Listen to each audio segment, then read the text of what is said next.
This is the Mobot Trimax tutorial video. How to lock. The Trimax comes with a handlebar locking system, which makes it so the handlebar cannot be turned while it is locked. Remove the keys and turn the lock to the right to lock your tricycle. How to unlock.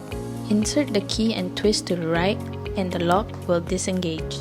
How to adjust the seat. Loosen the seat post lever, raise your seat to your desired height, and lock the seat post lever.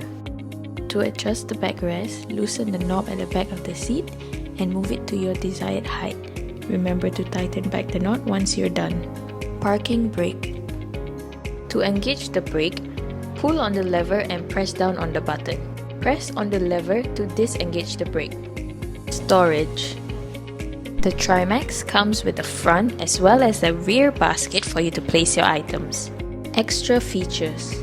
The Trimax has a platform for you to step on for easy mounting and dismounting of the tricycle, and a bell to alert pedestrians. If you have any questions, feel free to leave them in the comments below or head down to any of our Mobot outlets.